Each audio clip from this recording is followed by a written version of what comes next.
Danié is a Mexican artist who uses braiding as a call for human unification in times of social transformation. She is the co-founder of the Bazaar for Good, a foundation to help create better conditions for children around the world. She is fluent in Spanish and English and was born in Mexico City and currently lives in the United States in Dallas, but spent many years living in Miami as well. And she's quite the global citizen. She's also resided in cities like Toronto, Stockholm, Madrid, and many other cities around the world. And today we're talking about language, identity, and some slang words that are spoken in multicultural environments in some of the diverse places she's lived. So I would love to get started, Danielle, with you just telling me about the creative work that you do braiding and a little bit about how it's a tool used for change. Yes, definitely. And actually, thank you for the lovely introduction. The only part that I was lacking, I also speak French. I'm actually married to a Frenchman. So I actually live in 3 languages. Yeah. You do. So you're trilingual, a polyglot. Yes, that's incredible. Yes, we all are at home. And I think that's also why I'm so intrigued by language, because if you listen to one of our conversations, it's like the 3 languages coming in and out all the time. Wow. And so you start to realize the words that exist and that don't exist in a language. And it's really interesting to see. Mm-hmm. And that's also why I gravitate towards visuals. That's why, to answer your question, braiding is so important for me, because I think that there are so many languages that speak without words, and art is one of those. Art brings visuals that resonate in different ways to people based on their culture, based on their context, but that regardless carry a message without words being needed. And anyway, I mean, words can also be misunderstood. You know, even if you speak a language, it doesn't mean you use them the same way people from certain cultures do. And that has always been very intriguing to me. We're always kind of lost in translation. Yeah, it's such a powerful tool. Art is so visual and it's so moving. And that's why I've been so moved by your Instagram stories and how you do everything in both English and Spanish. And I was wondering if that's a tool that you find that connects you with your audience in a way that maybe if you only did everything in one language, you wouldn't connect to as many people. That is always one of my biggest questions, if I should do only one or the other, because sometimes it takes so much time.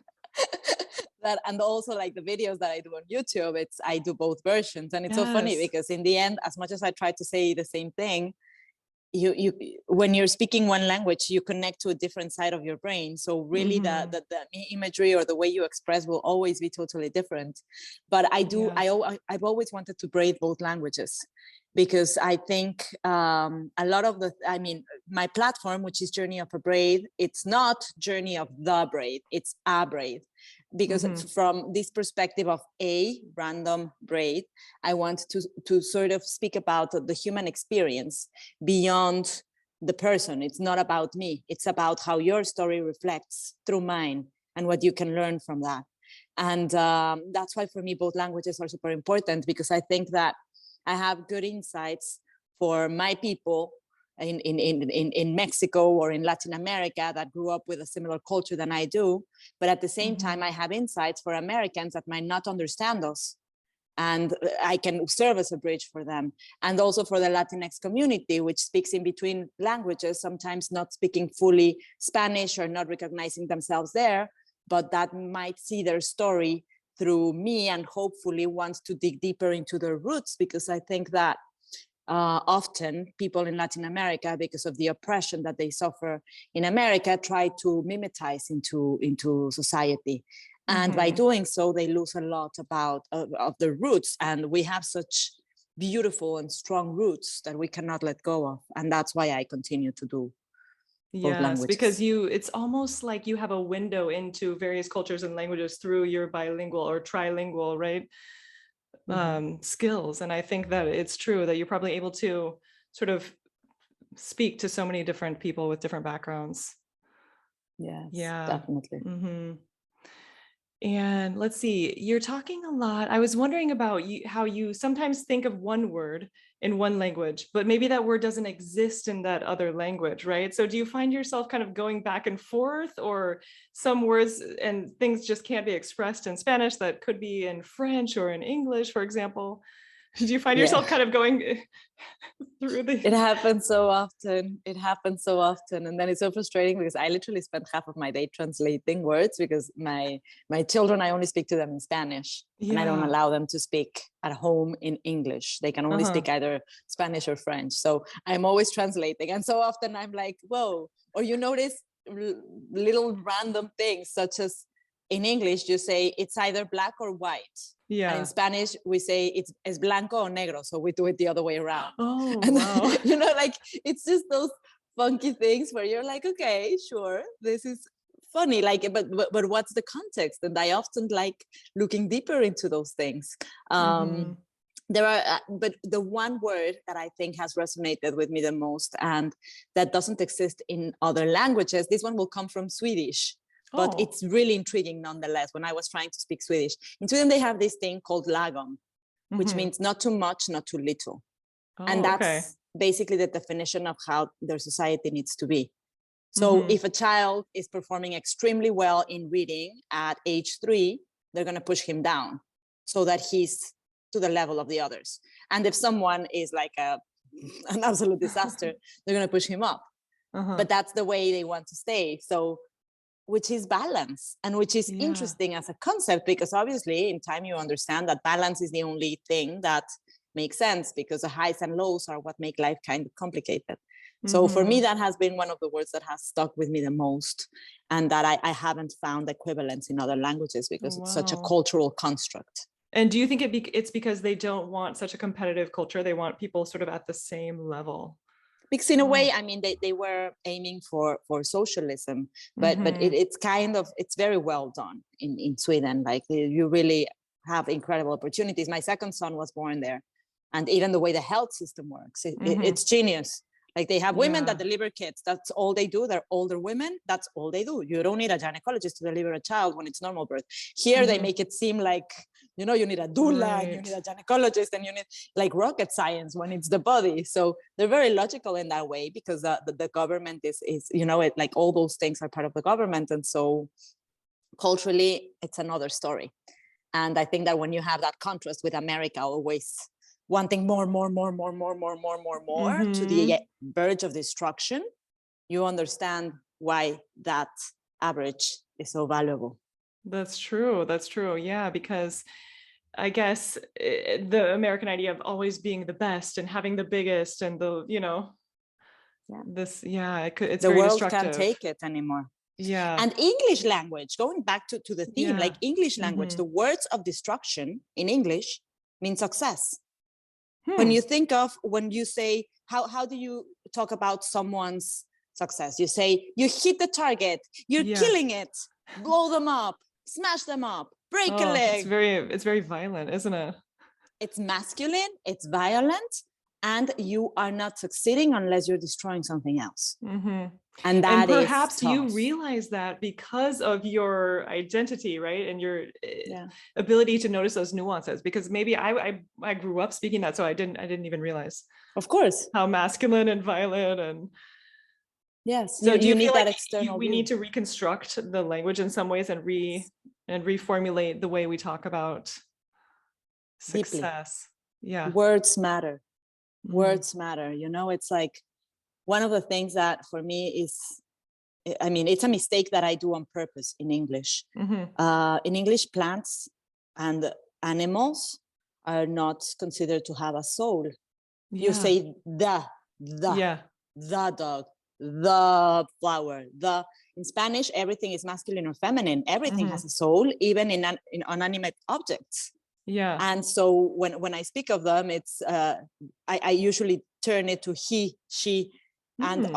which is something people do when they love their pets, Yes. but they don't do to, which is depriving them of a soul. And that doesn't make any sense.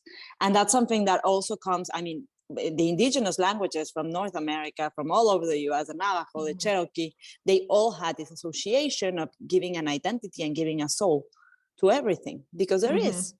Everything is made out of something else that it was living. And the simple recognition of not doing that, I think, well, of course, that's why you see all these random people that just go out and kill animals just for the fun of it. Like, why would they not? They don't have a soul. It's like when children were not supposed to have a soul and they didn't get a name until age 1 because they would probably die and things like that. It's culture, and it's up to us. Yeah, it's interesting. It's kind of like personifying, well, like plants, for example. You're saying that even the plant has the soul and is recognized through the masculine or feminine. Interesting. I've never thought about that. Yes. The masculine and feminine just really confuses me, right? When I'm speaking Spanish, I always confuse them. Is it masculine? Is it feminine? But now I'm going to see it in a whole new light and think about it in terms of really expressing the soul behind the creature or the nature. Exactly, and especially because when you look into the past and into the deities, I never pronounce that. I have issues with that word. Deities, yes, of the past. Like in Mexico, for in the area that now is called Mexico, for every masculine god, there was a feminine version of it. So you had Huitzilopochtli, which was the god of war, but then there was a counterpart. There was the feminine, whose name we don't remember because culture, but they were equals. Yeah. And so it's not even having a masculine element or a feminine element is equilibrating, it's balancing itself out. Even though Spanish is, I mean, at the same time, Spanish is so macho driven, you know, it's so la patria. I mean, in how do you say patria in English? Like the country, you know? Sort of like. Yeah, well, it's like the country, but like the patria is la patria. Like the heartland. That's a good one. I wonder if it's the heartland or this. Probably, but for us, patria is like related to padre. So it's like the father country. Oh, I see. That's interesting. It's awful because we would say like the motherland, right? Yeah, that's or exactly. So and again, like when we swear in Spanish, we always go against the mothers. So chinga tu madre, puta madre, like all the bad words go straight into women.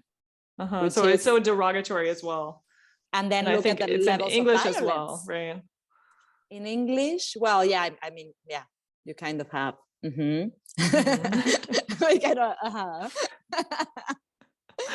but it's very interesting. And the dynamic, kind of like the intermingling in the United States of Spanish and English, especially in Miami, for example, does it create this atmosphere of new innovative words kind of coming out of that environment? Yes, definitely. There's, I mean, and it's funny because it depends on the place you're at. I think when I first arrived to Miami, I thought it was so funny to hear the way they speak. Initially, I mean, obviously because they mix them all up. Yeah. But then also because someone can be speaking, or someone who doesn't speak a word of Spanish would still say, ay, pobrecito.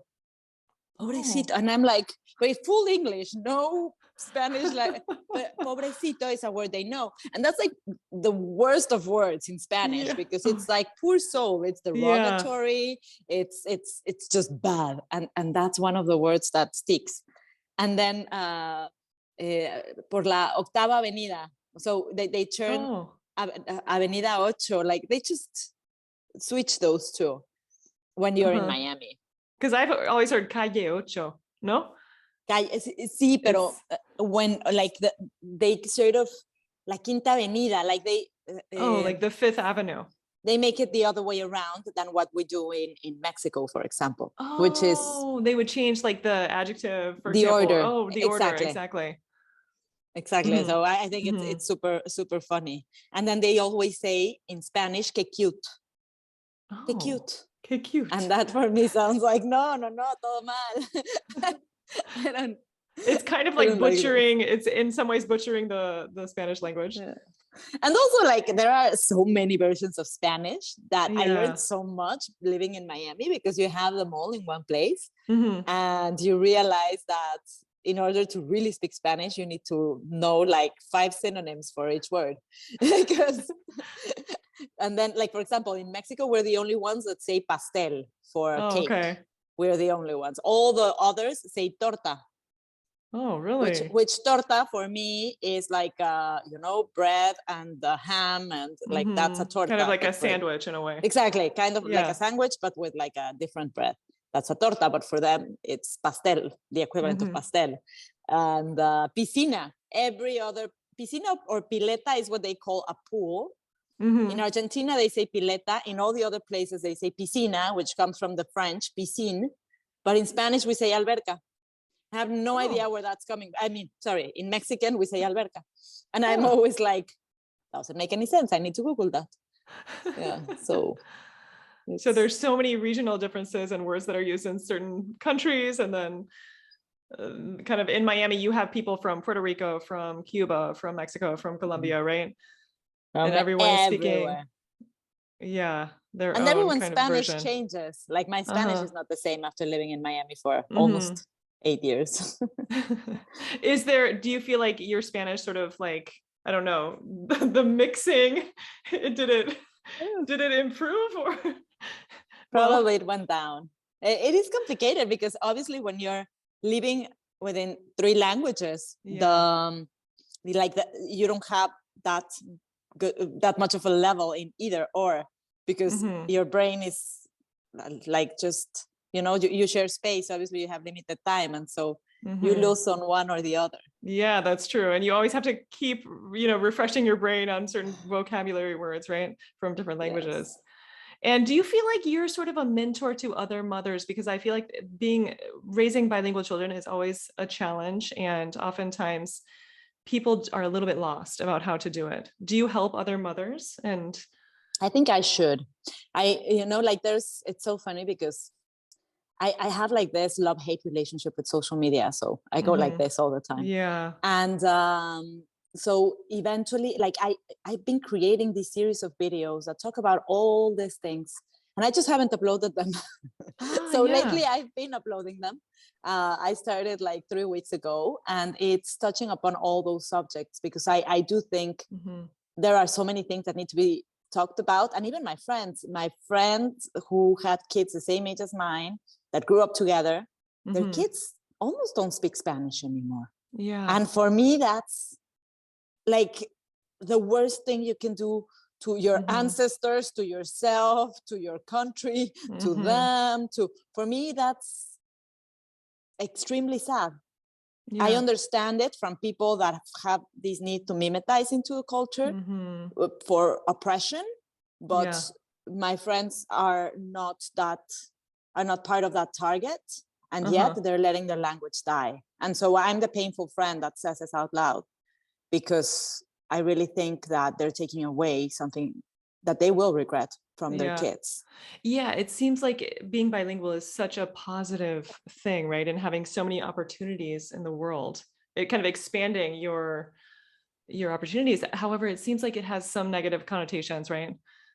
In the US, or people think of it as a bad thing, or kind of erasing your cultural background, like as right, like it's something that. But because also people like truly admire the United States, and we are colonized countries, and that's something that you never let go of. It's cultural baggage that we carry regardless of where we go. It's like the cultural baggage of being a woman. You carry that with you, and the way that you present yourself and that you move in the world is totally different. For me, the braid has also been a lot about that. For me, the braid has been like this element of power that not only reminds me of my mission, which is about an intention to help one woman out at least every single day that is sealed with a final knot, but it's also this chip that when I can see myself in the mirror and see myself totally different, I choose to be different and let go of all those programs that I was given growing up that involve culture, that involve femininity, that relate to all those things. And sort of constantly reconstructing yourself and recreating sort of this authentic self, right? Because I feel like you're so authentic, and you're so creative, and you have such a unique voice in this world, right? Thank you. Yeah, so your work is really connected to that idea, right, of finding that authenticity and bringing it out. I think it's really beautiful. because that's all there is in the end. I think that, you know, like otherwise, if we all have it, we're like, I always see the world like this big puzzle, and we all have a piece of it, you know, and if you are not being your authentic self, you're just not, like, the piece will never fit. You think that it will, because it's easier to navigate when you can just merge, but the piece will never fit. And so that hole will be left, because we all carry this fragment of information that is needed. And it's very important to go deeper and to be able to see it within oneself, because that, one, it gives you purpose, and two, because otherwise, I mean, life kind of becomes boring in time, especially like in situations like this, when you see everything that's happening and you're like, whoa. Yesterday I went to, like, I haven't been on Instagram much, but then I was like, okay, I'm gonna catch up, and I was like, let's turn that off. Yeah. Get out of here, like Copal, Palo Santo, terrible. So yeah. And many people listening are going to be sort of like learning English as a second language, right? So I'm curious, since you're so proficient and so fluent in so many languages, what advice do you have for someone who is sort of upper intermediate and who just really wants to advance their language skills? And, you know, do you feel like it's just like a matter of talking, or is it just a matter of studying, or is it a matter of immersion? Because a lot of people can't live in the culture always, right? It's a matter of passion. And obviously, if you want to connect with a language, it's either because you need it or because you really connect with it. And perhaps there's something in your ancestry that you're not aware of that could sort of relate you, that your soul is calling you. I think that our souls have calls for languages. I see it in my son. My son is desperate to learn German, and I'm always like, his cousins speak German because they're French German, but that's the language that he chooses, and it's interesting. But I do think that there's a calling to that. But for me, I can tell you that the way that I started learning French was by reading Tintin, you know, like these comic books of the Tintin in Spanish, Tintin in English, I guess, with my husband. So he would read one character and I would read the other one. And comic books are a huge part of French culture. Like, they have really heavy novels that are just written in the format of comic books. So my husband is passionate of comic books, but actually they're not what we think of as comic books. And so we started reading Tintin, which was the easiest. And that really helped me with pronunciation. But what has been the most useful has been music. Really? Because when you just love a song and you desperately need to understand what it says, it's the best. So I have my different singers in French that I adore that help me keep up with the language, and that were very useful for me when I was starting to learn it like 12 years ago. So I think music, just go for the things that you're passionate about, and then you're going to be so hungry to understand that you're going to push forward so many more buttons, instead of just doing Duolingo's, hello, my name is, I don't know. Yeah, and music really connects to your soul. It connects to, it's so rhythmic, and it's something that you can repeat and remember, and it sticks with you, right? Exactly. And shows like this, which are wonderful. That's true. Also. That's very nice. Well, is there anything else that you want to mention or bring up? I don't know if there were any words that you, from your indigenous ancestry, that were passed down to you. Yeah, I mean, I don't know. The one that I remember the most was show. Show really? means shut up. It's Mayan. It's Mayan for shut up. And my grandmother would always say, yulotl, and yulotl means heart. But she would speak in Spanish and then say yulotl. And she went through both languages. It was so beautiful. Like, that's the thing, you know, like, there's so much that has to be said about mestizaje, like mixed culture.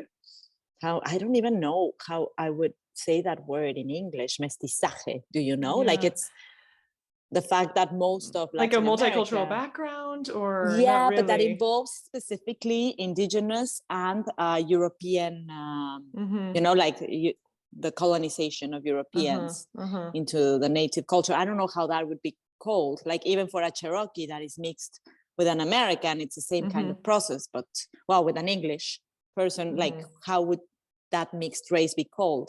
I don't know if we say mestizaje, but I don't know. Yeah, if I wonder if you exists. could say bicultural. But then it's just too general. It doesn't talk about colonization. Yeah, that's true. Like you can be mixed race, but anyway. The point being that in the end, you know, like it's very special. There are all these words that sometimes I love using, like for example, chamaco.